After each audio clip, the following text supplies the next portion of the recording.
Officially এখানে আগামী 7টা দিন কাটাতে চলেছি।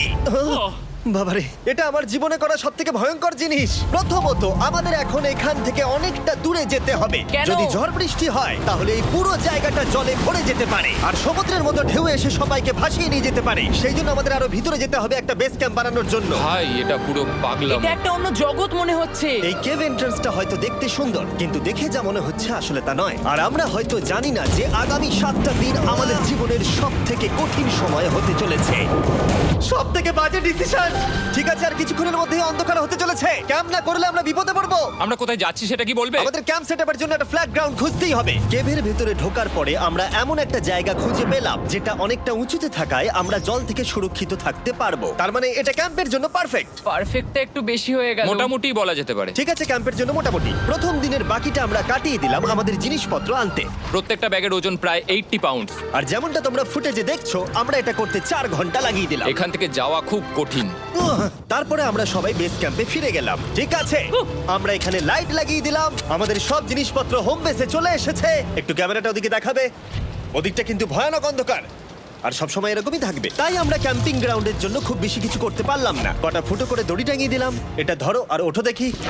মনে হচ্ছে আমাদের হ্যামকগুলো ভালোই সাপোর্ট পাবে। আর তারপরে আমাদের সার্ভাইভাল গাইড জোয়ের সাহায্যে আমরা হ্যামক টাঙালাম। এই সরু দড়িটা আমার হ্যামকটাকে ধরে রাখবে। হ্যাঁ, ডিনার খেয়ে আমরা প্রথম রাত্রি ঠান্ডার জন্য তৈরি হলাম। আমি মিথ্যে কথা বলবো না, আমি যতটা ভেবেছিলাম তার থেকে এই হ্যামকটা অনেক বেশি কমফোর্টেবল। এই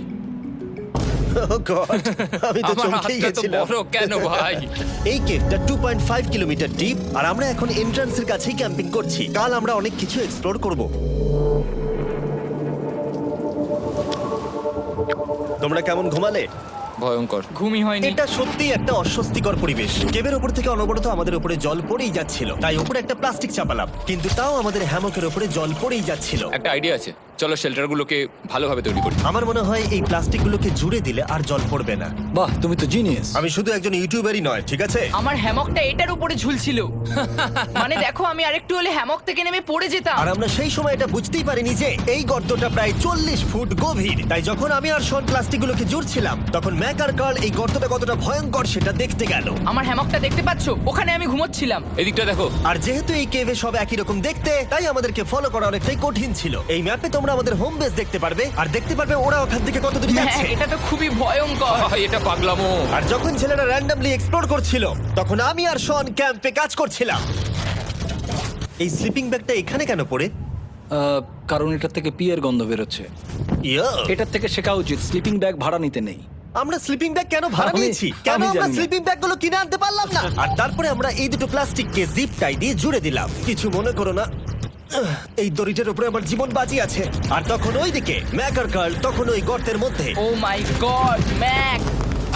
আর শেষ পর্যন্ত ওরা একদম নিচে পৌঁছে গেল। এই! আমি তো ভাবলাম সবাই ক্যাম্প নিয়ে কাজ করবে। আমরা শুধু দেখাচ্ছিলাম জায়গাটা কতটা ভয়ঙ্কর। না পড়লেই হবে, তোমাদের স্কিল নেই। আচ্ছা ঠিক আছে। আর যদিও ওদের এবার ফিরে আসা উচিত ছিল, কিন্তু কাল আর ম্যাক এটা কতটা গভীর সেটা দেখানোর চেষ্টা করলো। ভাই এটা দেখতে দারুণ লাগছে। তুমি কি নদীটাকে পার করতে পারবে?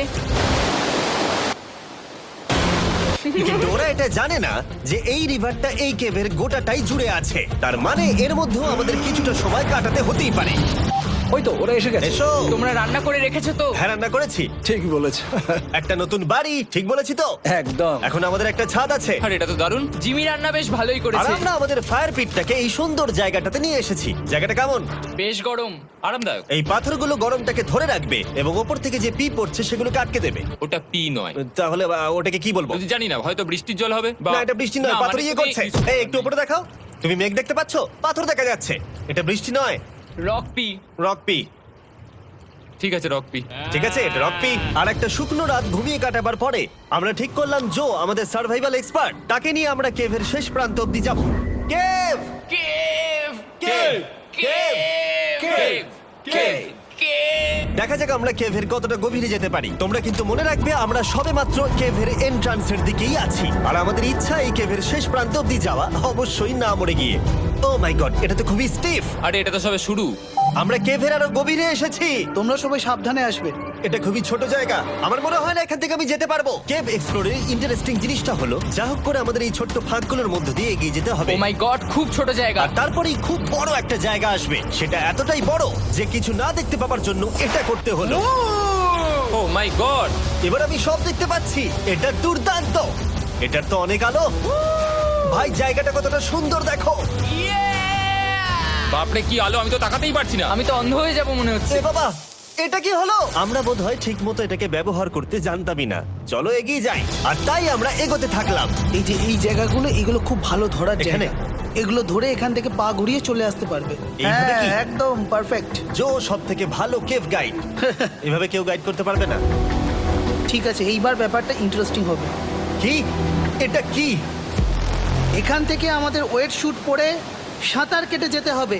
গতকাল ম্যাক আর কার্ল এটা নিয়ে মজা করছিল, কিন্তু এই কেভে আমাদের পরের অ্যাডভেঞ্চারটা ছিল একটা প্রায় জমে যাওয়া নদীর মধ্যে। ও মাই গড, এটা তো পাগলামি! তার মানে আমাদের ওয়েট শুট পড়তেই হবে যাতে আমাদের হাইপোথার্মিয়া না হয়। আমরা এটা কেন করছি? এই এক্সপেরিয়েন্সটা তো জীবনে একবারই হবে। এটা করলে হয়তো আর নাও বেঁচে থাকতে পারি। আমাদের এই কেভের শেষে পৌঁছতে হলে আমাদের এই নদীর মধ্য দিয়ে, এই ছোট্ট ফাঁকগুলোর মধ্য দিয়ে সাবধানে ধীরে ধীরে এগিয়ে যেতে হবে। আস্তে আস্তে নামো, স্রোতের কারণে পা পেছনে টানতে পারে। ঠিক আছে, আমি তাহলে নামছি। তুমি ওই দেয়ালগুলো ধরে ধরে এগোতে থাকো আস্তে এটা তো আস্তে। খুব ঠান্ডা। তুমি পারবে জিমি। জানি না এখানে ঢুকতে পারবো কি না। জিমি, এবার তুমি জল থেকে উঠে দাঁড়িয়ে পড়ো। এটা সত্যি একটা পাগলামি। এখানে কি ঠান্ডা! যখন তোমরা খুব ঠান্ডা জলের মধ্যে থাকবে তখন একটা পাথরকে ধরে এগিয়ে চলা খুব কঠিন হবে। ও মাই গড, এটা সত্যি পাগলামি। ম্যাক, কার, চলে আসো। আমার ভয় লাগছে। চলো চলো, পারবে। ভাই। এগোতে থাকো, পেছন দিকে তাকিও না। একবার দেখো আমরা কি করছি। কিন্তু এই বাধাগুলো এতটা কঠিন ছিল না সামনে যা আসতে চলেছিল তার তুলনায়। আমরা পেরেছি। কেভ কেভ কেভ এই, কেভ। একটা কথা শোনো, আমরা 10% আসিনি। তার মানে এখনো আমরা শুধুমাত্র সার্ফেসেই রয়েছি। আর শেষ প্রান্তে পৌঁছতে হলে আমাদেরকে আরো 2 কিলোমিটার যেতে হবে। যেরকম তোমরা দেখতে পাচ্ছ এখানে 24/7 বৃষ্টি হয়, তাই আমি একটা আড্ডা মারার জায়গা তৈরি করেছি যেখানে আমরা কেউ ভিজবো না। আমি ভাবছি আমি যদি এটা না বানাতাম তাহলে কি হতো। আমি নিশ্চিত যে ওদের একটা ভেজা পাথরের উপর শুতে হতো। আমাদের ক্রমাগত এগিয়ে যেতে হবে এবং শরীরটাকে ভিজে রাখতে হবে। ঠিক আছে। নইলে আমাদের শরীরের তাপমাত্রা কমে এটা যাবে। এতটা কঠিন কেন? সব থেকে বাজে ব্যাপার হলো আমরা যতটাই দিকে এগোবো ততটাই আমাদের পিছন দিকে ক্যাম্পে ফিরতে হবে। আমাদের পরের বাধাটা হয়তো জলের মধ্যে নয়, কিন্তু তার মানে এটা নয় যে সেটা সহজ হবে। আরে এটা কি মাকড়সার জাল? কিন্তু আমি মাকড়সা দেখতে পাচ্ছি না। তার কেন? মানে ওটা আমাদের উপরে আছে। আরে তোমার গায়ে। আমার বন্ধুরা বলতে বাজে। এই গেমটা মিস্টার বিস্ট ভিডিওর মতো, যত এগোবে ততই কঠিন হবে। সত্যি কথা বলতে যদি আমাদের সাথে জো না থাকতো আমরা মরেই যেতাম। আর 3 ঘন্টা পরে জো আমাদের জন্য একটা বাজে খবর নিয়ে এলো। জল অনেকটা বেড়ে গেছে আর আমরা অনেকটা সময় লাগিয়ে ফেলেছি, তাই আজকে আমাদের আবার ক্যাম্পে ফিরে যেতে হবে। আমি মানবো না। তুমি সেফটি এক্সপার্টের কথা অমান্য করতে পারো না। আমি এটা মানবো না। সত্যি কথা বলতে আমাদেরকে ফিরতেই হতো, কারণ এর আগে আমরা শুট করতে অনেকটাই সময় নষ্ট করে দিয়েছি। তারপর ফ্লেয়ার নিয়ে খেলেছি, তাই আমরা ফিরে যাচ্ছি। আর এই মিশনটা আমরা পরের দিন আবার শুরু করব। শন, আমরা এসে গেছি। আরে তুমি এখানে কি করছিলে? এখন তোমরা কেউ ভিজবে না। আমি তো জানতামই না এই লাইটগুলো আমরা এনেছি। এগুলো দারুণ লাগছে তাই না? দুঃখের বিষয় আজকে আমরা মাত্র 20% এগোতে পেরেছি, কিন্তু বিশ্বাস করো আমরা শেষ পর্যন্ত অবশ্যই যাব আগামী কয়েকদিনের মধ্যেই। আমার মনে হয় কোনোদিনই হবে না। আমি তো বললাম। আমরা ডে 4টা রেস্ট নেব আর ডে 5-এ চেষ্টা করব এই কেভের শেষ অবধি যাবার। দেখা যাক কি হয়। ডে 3-তে মজা হলো, কালকে আবার দেখা হচ্ছে। আর কেভের ভিতরে 3টে খুব বাজে রাত কাটাবার পরে পরের দিন সকালে আমাদের মাথায় শুধু একটাই কথা আসছিল। আমার একটা হট শাওয়ার চাই, তবে আমি এখন একটু শান্তি পাবো। ও, এখন শাওয়ার পেলে কিন্তু দারুণ হয়। আমি চান করিনি প্রায় 3-4 দিন হয়ে গেল। তোমরা নিশ্চয়ই জানো কেভের মধ্যে শাওয়ার করা সম্ভব নয়। আমাদের অনেকটা পথ হেঁটে সাবধানে আগের রিভার বেডের কাছে পৌঁছতে হলো। ও মাই গড! আমি আমার ব্রেনকে ফিল করতে পারছি। আমি এভাবে ব্রেনকে ফিল আমার করিনি। কপালটা জমে গেল পুরো। চলো ড্রোন দিয়ে মাথার চুলগুলো শুকিয়ে নি। এদিকে এসো ড্রোন। ও দাঁড়াও দাঁড়াও দাঁড়াও, এটা কিন্তু কাজ করছে। হ্যাঁ, দারুণ কাজ করছে। ড্রোন থাকতে হেয়ার ড্রায়ারের কি দরকার? আর চুল শুকানোর পর আমরা জোয়ের সাথে জার্নির প্ল্যান করতে বসলাম। এটা কি জো? এটাই কেভের ম্যাপ। আগেরবার আমাদের থামতে হয়েছিল কারণ জল খুব জোরে বইছিল। এখন বৃষ্টি কম হচ্ছে, তাই কালকে আমরা নিশ্চয়ই এই কেভের শেষে পৌঁছে যাব। এটা ভয়ঙ্কর হতে চলেছে। প্রথমে আমাদের কালকে যেখান দিয়ে গেলাম সেখান দিয়ে আগে যেতে হবে। জলের মধ্যে ঝাঁপ দিতে হবে এবং পাথর দেখে হাঁটতে হবে। এগুলো সবকটা আমরা যদি পার করতে পারি তাহলে আমরা গ্লো ওয়ার্ম চেম্বারে পৌঁছে যাব। কেমন দেখতে তুমি সেটা বলো না, আমি তোমাদেরকে সারপ্রাইজ দিতে চাই। আমার মনে হয় আমরা পারবো। ওইসব বাদ দাও, আমরা ঠিক কালকে পৌঁছে যাব। কালকের প্ল্যান আমরা চক আউট করে নিয়েছি। আমরা রেস্ট করছি আর ফেস্টিভ্যাল স্মোর্টস খাচ্ছি আমাদের এনার্জি রিগেন করতে। সবাইকে চিয়ার্স। জো এই প্রথমবার ফেস্টিভ্যাল Oh, স্মোর্টস দারুণ। খাচ্ছে। জো সত্যি কথা বলবে। এটা দারুণ, তাহলে ভালো লাগলো। এটা দারুণ লেগেছে। আমরা এই চকলেটটা আগে কেন বের করিনি? এটা এমনি চকলেটের থেকে 10 গুণ ভালো খেতে। সত্যি কথা বলতে তোমরা যদি ফেস্টিভ্যালের সাথে স্মোর্স ট্রাই না করে থাকো তাহলে তোমরা মিস করছো। কালকে আমরা পুরো কেভটা এক্সপ্লোর করব, দেখা হচ্ছে। তাই আমরা ভালো করে ঘুমানোর চেষ্টা করলাম আর কালকের প্রিপারেশন নিলাম কেভের শেষে যাওয়ার জন্য। আমরা আমাদের জীবনের সবথেকে ডেঞ্জারাস জার্নি করতে চলেছি। ডে 3 এর অভিজ্ঞতা মাথায় রেখে আমরা কম শুট করেছি যাতে আমরা সামনের দিকে তাড়াতাড়ি এগোতে পারি। উহ, জলটা খুব ঠান্ডা। হ্যাঁ, আগের দিনের মতোই খুব ভালো। এই তো আর যাতে আমরা সবাই বেঁচে ফিরতে পারি তাই জো ছাড়াও আরেকজন সার্ভাইভাল এক্সপার্টকে আমরা নিয়ে এসেছিলাম। এখানেই আমরা ডে 3 তে আটকে গেছিলাম। এখন আমরা কি করব? এবারে আমরা অনেক তাড়াতাড়ি এসেছি। আমাদের পিছনে ঘন অন্ধকার, কোথায় যাব? এই রাস্তাটা অনেক সরু এবং হ্যাঁ। স্রোত প্রচুর বেশি, তাই আমরা দেয়ালগুলো ধরে ধরে আস্তে আস্তে এগোবো। এই যে এইভাবে। Oh হ্যাঁ, God! এই রকটায় জাম্প করো। কয়েকটা ভালো পাথর আছে যেগুলোকে তুমি ধরে এগোতে পারবে। আরে এখানটা তো অনেক অন্ধকার। আমি আর পা পাচ্ছি না, আমি এখন মাটিতে আর পাই পাচ্ছি না। যেহেতু আমরা মাটিতে পা পাচ্ছিলাম না, তার মানে যদি আমরা পাথর ছেড়ে দিই তাহলে এই জলের স্রোত আমাদেরকে ভাসিয়ে নিয়ে যেতে পারে। জো, আমরা কি করব? আমি এটা ধরে এসেছি, তুমিও এটা ঠিক আছে, ধরো। আমি তো দেখতেও পাচ্ছি না কোথায় যাচ্ছি। জো, স্রোত আমাকে ভাসিয়ে নিয়ে চলে যাচ্ছে। আমি তুমি করবো কি করে? পারবে, পারবে। শুধু মুখটা এখান থেকে ঢুকিয়ে দাও, আমি হেল্প করছি। এখানে আমি ঢুকবো? হ্যাঁ, এই গর্তের মধ্যে। এই তো খুব ভালো। এটা আমার জীবনের সবথেকে বিপজ্জনক অ্যাডভেঞ্চার। আমরা এখন কেভের অনেক গভীরে চলে এসেছি আর এবার আমাদের সামনে প্রথম বড় বাধা। এখানে জলের একটা ঘূর্ণাবর্ত আছে, যদি তুমি এর মধ্যে পড়ে যাও তাহলে তোমাকে একদম নিচে নিয়ে চলে যাবে। মানে আমরা পড়ে গেলে মরে যেতে পারি। হ্যাঁ, মানে আমরা মৃত্যুর সাথে খেলা করছি। এটা এতটা বিপজ্জনক হতে পারে আমি সত্যিই ভাবিনি। খুব ভালো। এই তো। তাহলে কি আমার পা এখানে হ্যাঁ, রাখবো? রাখো রাখো। ঠিক আছে, এই তো আমি পেরেছি।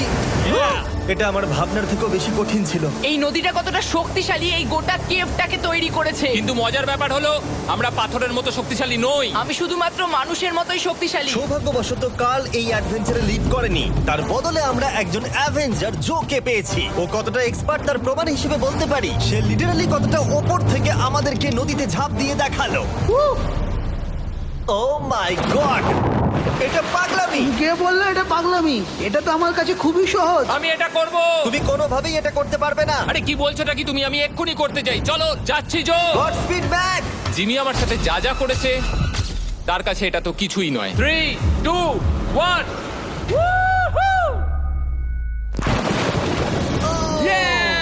তুমি করবে? না, আমরা না এগুলো শেষ পর্যন্ত যেতে পারবো না। ও মাই গড, আমাদের নিচের দিকে যেতে হবে। আমরা সবসময় স্রোতের উল্টো দিকে কেন যাই? এখন শুধু আমি ভেসে ভেসেই যেতে পারবো, আর কিছু না। এই জলের তলায় অনেক ধারালো পাথর আছে, তোমরা সেগুলোকে দেখতে পাবে না, তাই সাবধানে পা ফেলবে। ও মাই গড, আবার এটা গভীর আরে হচ্ছে। আমার পা তো কিছুর উপরে রাখতে হবে। ছোট পাথরগুলোই একমাত্র বাধা ছিল না, মনে হচ্ছে আমাদের প্রতিটা পদক্ষেপে। ও ভাই, আমি কিচ্ছু দেখতে পাচ্ছি না। এটা খুব ভয়ঙ্কর। কেভটা আরো অন্ধকার হয়ে আসছিল এবং আরো সরু। আর তখন আমরা জানতাম না যে আমরা ফিনিশ লাইন অবধি পৌঁছতে পারবো কিনা। আমি ক্লান্ত হয়ে পড়েছি। এই কেভে আরো কঠিন বাধা আসার আগে তোমাদেরকে আমি কিছু দেখাতে চাইবো। জো, তোমার ব্যাগটা দাও। Thank you. তুমি জানো এর মধ্যে কি আছে?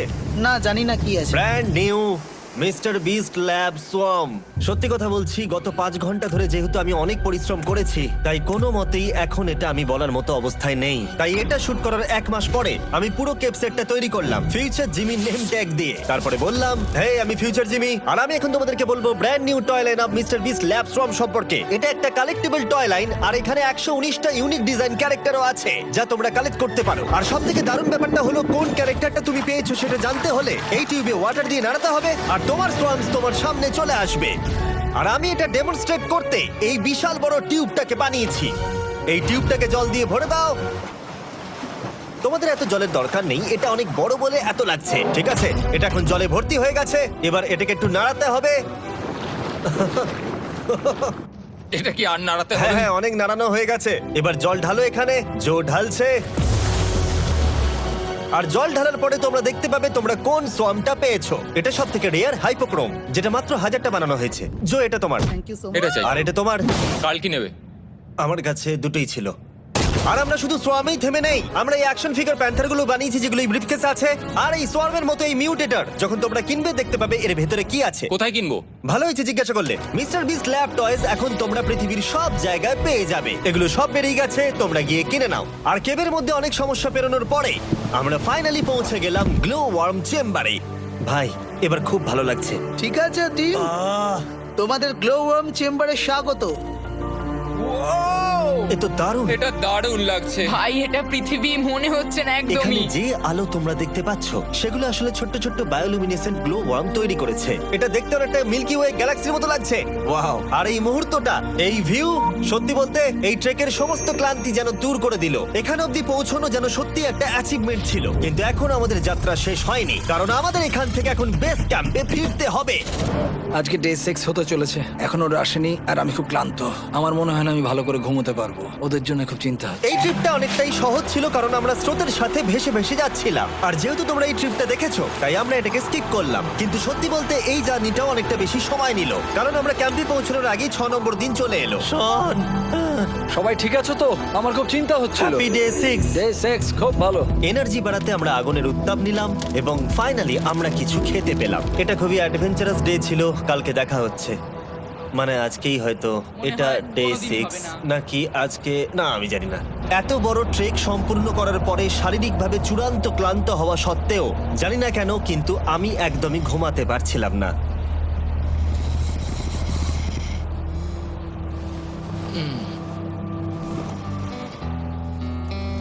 আমি 7 দিন সলিটারি কনফাইনমেন্টে কাটিয়েছি, কবরে কাটিয়েছি, 7 দিন রাফটে থেকেছি। কিন্তু সত্যি কথা বলতে এটা সবার থেকে বেশি কঠিন ছিল, কারণ সব সময় ভিজে, ঠান্ডা, প্রত্যেক মুহূর্তে এই পাথরগুলো শরীরে ব্যথা দিচ্ছে। বেশিরভাগ সময়টাই এই কেপটা দুঃস্বপ্নের মতো ছিল। কিন্তু তোমার আর আমার মধ্যে জিমি! ইয়ো! গার্ড, আমাকে দেখতে পাচ্ছো? এটা পৃথিবীর সবথেকে উজ্জ্বল টর্চ। মজার মুহূর্ত অনেক ছিল। মাটির নিচে 300 ফুট গভীরে অভিযান চালানো থেকে আমাদের সবাই মিলে হ্যামক নিয়ে হাসাহাসি করা সবকিছুই এই অভিযানের অংশ ছিল। যেহেতু আমাদের সঙ্গ দারুণ, চলো তিমির মতো আওয়াজ করো। তাই এই ভিজে, ঠান্ডা, পাথুরে অদ্ভুত কেভের ট্রিপটা বদলে গেল আমাদের জীবনের সব থেকে সুন্দর মুহূর্তে।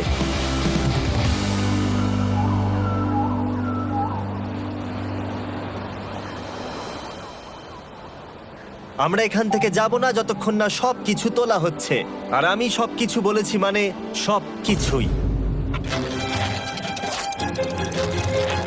চলো এবার বেরোনো যাক। আর যখন আমরা মাউথ কেভে আবার ফিরে এলাম, ভাই ওপরটা দেখতে দারুণ লাগছে। তখন জয়ের জন্য একটা সারপ্রাইজ ছিল। বেরোনোর আগে জো, আমরা তোমার কাছে কৃতজ্ঞ। তাই এই নাও $50,000 নিউজিল্যান্ড ডলার্স, 10,000 করে প্রত্যেক জনের প্রাণ বাঁচানোর জন্য। Oh my god, thank you so much Jimmy. Thank you Joe. Love you, Joel! এবার আমাদের সব কাজ হয়ে গেছে, চলো বেরোনো যাক। 7টা দিন পরে আমরা ফাইনালি এখান থেকে বেরোচ্ছি।